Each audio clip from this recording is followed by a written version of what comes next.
Hello everyone, कैसे हैं आप लोग। मैं आलोक स्वागत करता हूं आप सभी का द काउंटेबल यूट्यूब चैनल पे। जी हाँ दोस्तों, ये वीडियोस काफ़ी दिनों के बाद रिकॉर्ड किया जा रहा है। इसके कई सारे रीजंस हैं, बट हम लोग इस वीडियोस में बात करने वाले हैं। काफ़ी छोटा वीडियो रहने वाला है। हम इस वीडियोस में बात करने वाले हैं एसएससी जेई के जो मेंस होने वाले हैं उसके प्रिपरेशन को लेके बात करने वाले हैं।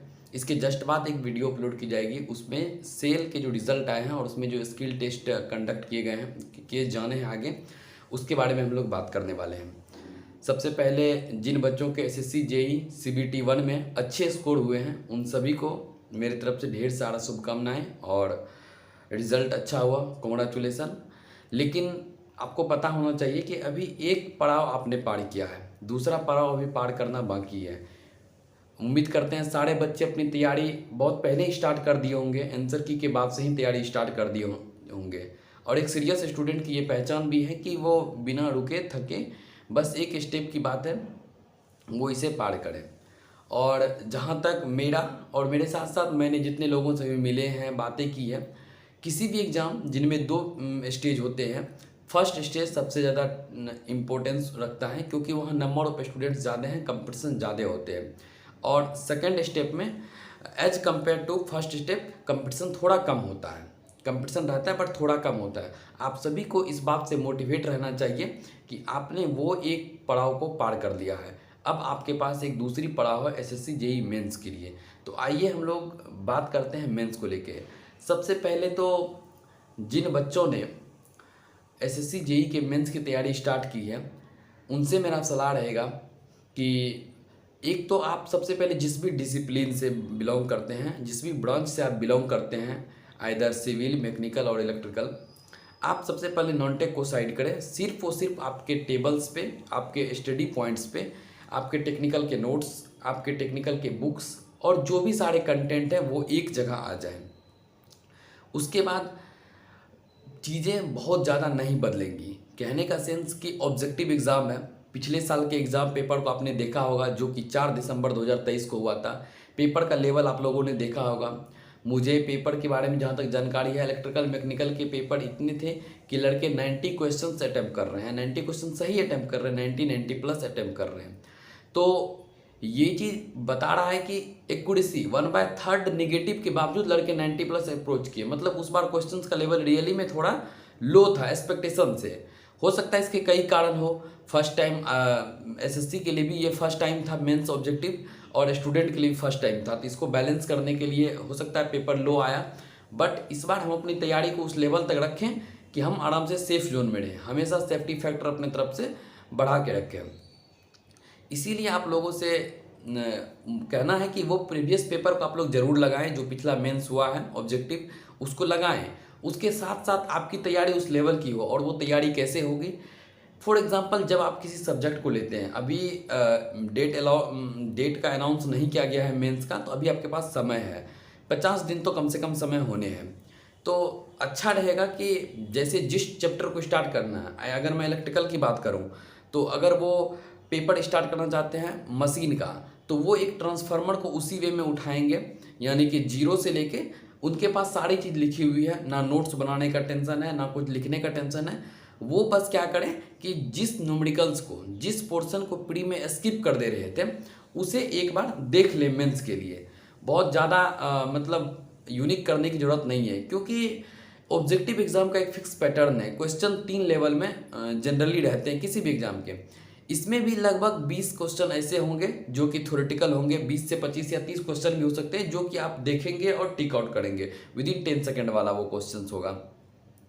कुछ क्वेश्चंस होंगे जो आपसे 1 मिनट तक टाइम लेंगे, और कुछ क्वेश्चंस होते हैं जो आपको मजबूर करेंगे कुछ एक्स्ट्रा ऑर्डिनरी माइंड लगाने के लिए, मल्टीपल कंसेप्ट को ऐड करने के लिए। उन सब से वो 2-3 मिनट भी लेंगे। तो समय का दिक्कत तो इस पेपर में नहीं होना है, क्योंकि 120 क्वेश्चन के लिए 120 मिनट्स दिए गए हैं। तो इस बात से अवेयर रहना है कि समय की दिक्कत नहीं होगी, बशर्ते आप उसके अच्छे से यूज कर पाएँ। तो आपको काम करना है कि वो जो मल्टीपल कंसेप्ट को ऐड करके, जिसे हम लोग हॉट कहते हैं, हॉट सवाल कहते हैं, जो सवाल कि आपको सिलेक्शन भी दिलाता है और रैंक भी बनाता है। अगर वो सवाल अगर आप सिली मिस्टेक ना किए और 3-4 सवाल वैसा सही कर दिए तो फिर आप सिलेक्शन ले लेते हैं, और अगर वैसे 10 सवाल सही कर दिए तो फिर आप रैंकर्स की लिस्ट में आ जाते हैं। तो बस इतना ही फ़र्क है। मेनली आप लोग को फोकस क्या करना है, अगर आप ट्रांसफॉर्मर पढ़ रहे हैं तो उसके जितने सारे कंटेंट अभी तक आपके पास अवेलेबल थे या हैं, चाहे वो PS बिमड़ा का बुक्स हो या नॉर्मल अस्पाक क्वेश्चन ज़्यादातर रहते हैं वो बुक्स हो, जो भी बुक्स आपके पास, आपके क्लास नोट्स हो, आपके पास जो भी शॉर्ट नोट्स हो, उन सभी को एक कंपाइलेशन फॉर्म में आपके पास यूथ का कैप्सूल भी आप देख सकते हैं। ये सब बुक भी मतलब बेस्ट हैं जो चल रहे हैं। ये किसी का प्रचार प्रसार, अगर आप चाहें तो एक डायरेक्शन के लिए किसी का सहारा भी ले सकते हैं, किसी कोचिंग का सहारा, अगर आपको खुद से नहीं कर पा रहे। बिकॉज मैं ऐसा इसलिए बोल रहा हूँ, ना मैं किसी कोचिंग का प्रचार कर रहा हूँ, इसीलिए मैं उसका नाम भी नहीं ले रहा हूँ, लेकिन आपको पता होना चाहिए कि ये मेंस है। यहाँ आपको साम दाम दंड भेद किसी भी तरह मेंस को क्वालिफाई करना है। अब बाहरी बातों से बिल्कुल परे होके, उससे अवे होके किसी भी तरह आपको लगाना, चाहे उसके लिए आपको चालाक बनना पड़े, नहीं, एक ही वर्ड बोले ना, साम दाम दंड भेद, जो करना है ये 2 महीना में कर जाना है। अगर आपको लगता है कि आप खुद से नहीं कर पा रहे हैं, सेल्फ कॉन्फिडेंस नहीं हो रहा है, तो आप किसी कोचिंग इंस्टीट्यूट का भी सहारा ले सकते हैं एक गाइडेंस के लिए, उससे आपको एक पाथ मिल जाएगा। लेकिन आपको अल्टीमेट सिलेक्शन आपका सेल्फ ही दिलाएगा। अभी आप पहले कंटेंट पे काम करें, सारे कोड पेपर में मशीन के पेपर हो गए, पावर सिस्टम हो गए, नेटवर्क हो गए, नेटवर्क से न्यूमेरिकल्स अच्छे रह सकते हैं, और फिर आप मेजरमेंट हो गए, और इलेक्ट्रॉनिक पोर्शन में हो सकता है कि वो पूछे भी, मतलब जनरली तो बेसिक इलेक्ट्रॉनिक्स रहता है और पावर इलेक्ट्रॉनिक्स के कुछ पोर्शंस रहते हैं, बट मेंस में आपसे टेंडर्स के सवाल भी रहेंगे, जो कि मैं बार बार हमेशा बोलते रहता हूँ। टेंडर्स रहेंगे, यूटिलाइजेशन से सवाल रहेंगे, और इन सब पोर्शन को आप अच्छे से कवर करके जाएं, ताकि उस समय आप इन क्वेश्चन को सही से अटैम्प्ट कर लें। क्योंकि मेंस पहले जब रिटर्न हुआ करता था, एज कंपेयर उस समय आप अगर एक क्वेश्चन का मार्जिन लेते हैं तो 20 नंबर 10 नंबर ऊपर नीचे हो जाते थे, क्योंकि एक क्वेश्चन 10 नंबर मिनिमम और मैक्सिमम 20 नंबर तक का होता था। इसीलिए जब आप अभी पढ़ते हैं, अभी क्या है कि चीज़ें बदल गई। एक क्वेश्चन 3 नंबर का है, 1/3 निगेटिव है, यानी आप ज़्यादा निगेटिव भी ना ले सकते हैं, यानी कि अंधाधुंध तुक्का भी नहीं लगा सकते हैं, क्योंकि 3 क्वेश्चन पे ही एक, प्री में तो 1/4 है, फिर भी मेंस में 1/3 है, यानी उतना रिस्क इसमें नहीं लिया जा सकता है। इसी कारण से अभी से जितना समय आपको मिला है, मैं तो यही कहूँगा कि बस एक ही माइंड को फोकस रखिए कि मुझे लाइफ में इसी 3 मंथ 2 मंथ जो भी समय है, बस यही फोकस रखिए कि जो समय मिला है आपको मेंस तक में, उसमें इतनी अच्छी तैयारी कर जाना है, अपने तरफ से 100% देना है, क्योंकि आप कंपटीशन का 50% जो है वो क्रॉस कर लिया, अब आपके लिए 50% ही बचा हुआ है। तो बाकी आपको कंटेंट की जहाँ तक बात रही, वो बुक्स हैं, शॉर्ट नोट्स हैं, और मैंने बताया कि आप एक्स्ट्रा सहारा ले सकते हैं अगर आपको लग रहा है कि आप नहीं कर पा रहे खुद से। बट हम हमेशा सभी बच्चों से कहेंगे, सभी स्टूडेंट से कहेंगे, बी कॉन्फिडेंट रहिए हमेशा।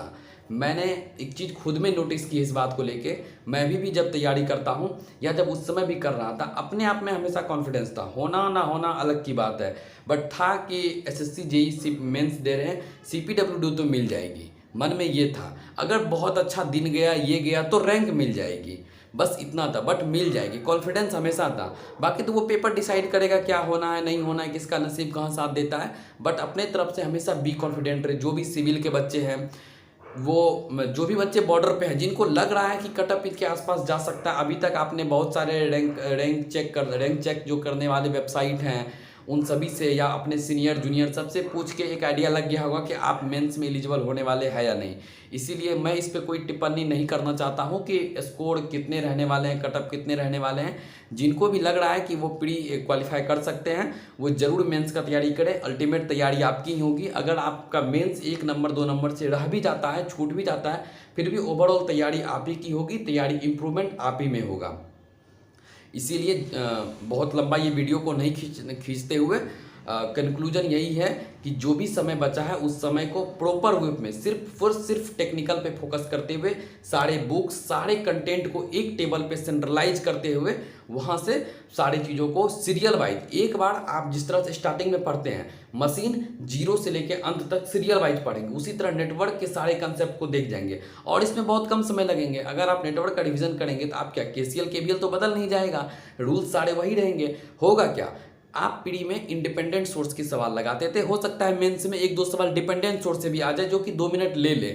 बस यही चीज़ों को क्विक करने की प्रयास करना है। और जो टेक्स्ट बुक पे या जो भी सेट प्रैक्टिस करने के प्लेटफॉर्म है उनके कैलकुलेटर्स को भी यूज करने के प्रैक्टिस रखने हैं, ताकि मे बी मतलब इस्तेमाल हो सके एग्जाम हॉल में।